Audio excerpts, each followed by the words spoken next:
Hello and welcome to my highly irregular news show. I'm your host, Dogface, and there's been a lot of interesting things happening in the last few weeks. Also, I have a new microphone. It is, sadly, about as good as my old microphone, but it is significantly more comfortable to hold. So I'll take the W. Let's jump right in. Starting with tabletop gaming, Hasbro has decided they are going to start implementing AI into their games. The big question on a lot of people's minds is, will this action affect D&D at all? Hasbro's recently been all over with enormous controversies, not just in the D&D field, but in a lot of their fields. One of the things that they keep pushing, even through all of the controversies and various just mess-ups they've had in the past few months, is they really are pushing this new virtual tabletop they're working on. There's a lot of questions in the community as to whether or not this move is going to involve things like purchasing skins for the minis for your D&D characters. And now another big question is, are there going to be AI DMs? Now, the idea of an AI DMing a game sounds both intriguing and awful at the same time. I do have to say, if Hasbro really thinks that a large portion of the people who play D&D play just to customize a character and basically play a video game, then they're grossly misunderstanding their audience. After the enormous controversy that was the OGL, a lot of other smaller companies have been seeing enormous amounts of success. Main competitor Paizo is having a phenomenal sales year. Likewise, so is Goodman Games, a company that I personally really enjoy. Check out my show Dice Chain on their channel, it's awesome. Other companies have used the OGL debacle to either put their game out there, such as Swords and Wizardry, the first OSR game, having a re-release of their original rulebook, remastered and put into a hardback. It's very nice. And the company Kobold Press, who at one point made a lot of really good 5e content, is now making their own game. Tales of the Valorant, originally nicknamed Project Black Flag, just had a very successful Kickstarter as well. And though the team behind Critical Role is also planning on making their own TTRPG, one of the ones that's on a lot of people's minds is the one by Matt Colville of MCDM. Though Matt has given us very little details, the game is promised to be incredibly tactical, something that Matt always implements into games. This is a heroic fantasy RPG. Our goal is to make something tactical and cinematic. That alone has a lot of people, like me, very interested in what he's got coming. Jumping over into movies, Barbie is having an extremely successful run in the theaters thus far. On their opening week alone, they shattered a number of records, even surpassing the opening week of Super Mario. Barbie is currently holding the record for the biggest opening weekend for a female-directed film ever, as well as the biggest domestic for a non-superhero or sequel film. The success is so great that Mattel has announced that they want to basically create a Mattel-Verse. We will be getting films based off of properties like Polly Pocket, Big Jim, Barney, The American Girl Doll, Viewmaster, Uno somehow, and the Magic 8 Ball, among others. There were 14 total titles that are either currently in development and or are currently in the talks to be developed. Hey, it's me from the future. So while editing, I went to look up more information about the Mattel movies. Yeah, that 14 is now 45. They are working on 45 Mattel-related movies. How many of those are actually going to make it to theaters? I don't know, but that's insane. How they're going to make a Magic 8 Ball movie, I don't know, but it better be a horror film. Either way, it looks like Barbie is a huge success for Warner Brothers, which they're probably happy about after that horrifying flop that was The Flash. Some critics really think The Flash flopped because of superhero fatigue, but I feel like there might have been other factors involved. And if you don't believe me, maybe you should look and see how well Spider-Verse and the Guardians of the Galaxy 3 just did. Are there way too many superhero movies coming out? Yes. Does that have that much to do with why that movie did bad? No, I think there's other stuff involved. Speaking of the Spider-Verse, the third Spider-Verse film, as well as Kraven, have been postponed. For Spider-Verse, that is 100% okay. I speak as a huge Spider-Man fan, and I say I would rather this film be completed and done in an ethical and phenomenal manner, because these movies look so amazing, and we just want them to be good. Kraven, on the other hand, from what we've seen so far, looks like cringy garbage, and I'm gonna be honest, that's something that I'm into. So by all means, let this ferment a little longer. Let's get this really smelly, because bad Sony movies are just wonderful. I like bad movies. They're very fun. I've seen Morbius like 3 times. Meanwhile, in other parts of the comic book adaptation world, Seth Rogen is getting himself quite the reputation as a great indie comic film producer. I don't know how many people remember his Green Hornet movie from quite a few years ago. Wasn't too bad, could have been worse. But people may not realize that he's also been the producer of Preacher, The Boys, and Invincible. Take that and add the fact that he's the head producer of the Teenage Mutant Ninja Turtles Mutant Mayhem, and it really does seem like Seth Rogen is just a big fan of indie comics. I'm here for it. Speaking of TMNT Mutant Mayhem, Viacom seems to have a lot of faith into this new Teenage Mutant Ninja Turtles property. Not only did we have a sequel greenlit before the first one hit theaters, they've also announced that we're not just getting one, but we're getting 2 seasons of a 2D animated show based off of the Mutant Mayhem film. What information we have so far is that the show will follow the first movie and bridge the gap into the sequel.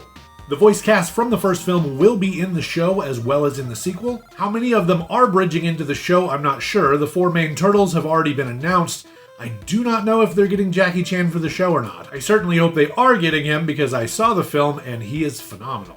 I do have to say I understand where Viacom's coming from. The Ninja Turtles are basically a guaranteed hit. Everyone loves the Teenage Mutant Ninja Turtles. Even that mid-ass one that Bay produced got a sequel, and that shit was so ugly. I can say officially it was much better than that. I might even be working on a review for it, so stay tuned.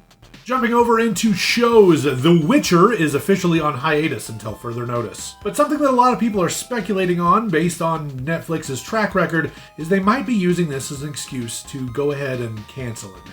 If they do, there is a small chance they will use the strike as the excuse for why it was canceled. Though if the show is canceled, the increasing production costs per episode, the fact that Cavill's exit has a potential for causing a fan boycott, and the progressive drop in ratings probably has a lot more to do with it. Peacock has finally released their long-awaited Twisted Metal show, and it was met with mixed reviews. Some outlets like Time are calling it stupid and acting like that's a bad thing, and other outlets like The Ringer are calling it stupid, dumb fun, which is what I was kind of hoping for. Fans of the game series have been understandably concerned as more information came out about the show. I have to be honest, I'm not super familiar with a lot of the games. I've played a few of them back in the day, but for me personally, the first teaser looked interesting, the sneak peek teaser looked very cringy, and the trailer that they finally dropped recently actually looked pretty great. I don't know how fans of all of the games are going to feel about it, but for me personally, having only played some of the early ones, I think it looks pretty good so far. I'm definitely going to give it a watch, probably try to do a review on it. I don't know.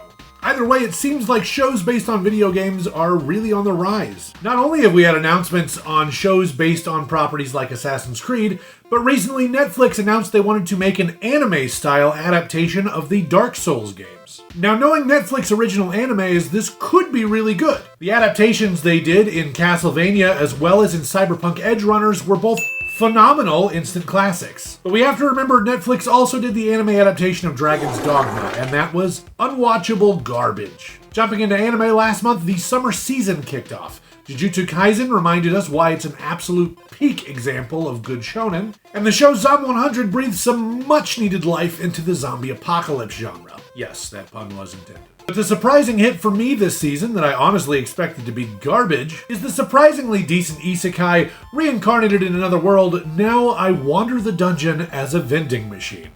I'm not even going to try to excuse how bad I fucked up that title. I was so close, but so very far away. The show honestly looked like really dumb garbage. I thought I'd get a couple laughs out of a few episodes, meme on it for a bit and drop it, but no, it's actually pretty good. Look, I know a lot of people are not watching this one, and I just want to point it out. It's pretty good. Maybe give it a shot. If you liked the slime isekai, the spider isekai, or the sword isekai, you'll probably also like the vending machine isekai, turns out. Jumping over into video games, Switch 2 rumors, something that's been prevalent for the last few years, have been ramping up at a level that I haven't really seen before. And for once, a lot of these rumors have real credibility. Not only is the competitor Microsoft dropping information about a new console from Nintendo, but one of the manufacturers is also dropping information about a new upcoming system. No real word from Nintendo yet, so we're currently running on hearsay and wishful thinking. But if everything goes how we want it to, we should be seeing a new Switch by the holiday season of next year. Fingers crossed. In addition to that, Nintendo recently shadow dropped 2 of the best handheld Zelda games onto the NSO. We got a full trailer for the upcoming DLC for the popular Teenage Mutant Ninja Turtles Shredder's Revenge game. And we're getting early talks about a Bluey game. Bluey, if you live under a rock, is an Australian kids show that is also a hit with adults. When it comes out, I'll let you know because I'm a father of 3 and I really like Bluey, so there's a pretty good chance I'm going to at least try this game. Other media properties I never thought would get a video game, we're getting a Rift Tracks game from Limited Run Games. Rift Tracks was a sort of spin-off, sort of revival, spiritual successor of Mystery Science Theater 3000, specifically the second generation of hosts. If you don't know what any of the things I just said are, they watch old sci-fi, horror, and just random other genre films and make fun of them. They make jokes throughout, and it helps make the movie funny. Watching that at a very young age is one of the reasons that I love bad movies as much as I do. What the game will entail, I'm not entirely certain. I tried to look it up a bit. It is going to be a party game where you riff movies along with your friends. There will be options where you can choose riffs that the hosts from the show have used, and there will also be a mode where you can write your own riffs. The actual details of how that works, I'm not sure, but it sounds fun as hell. I'm super down. And finally, Pikmin 4 is absolutely dominating Japanese sales charts, outselling Final Fantasy XVI in its first week. I finally got my copy, by the way. Very happy with the game. It is super fun. This cup is pretty decent as well. Overall, it's safe to say that this is the best-selling Pikmin game of all time.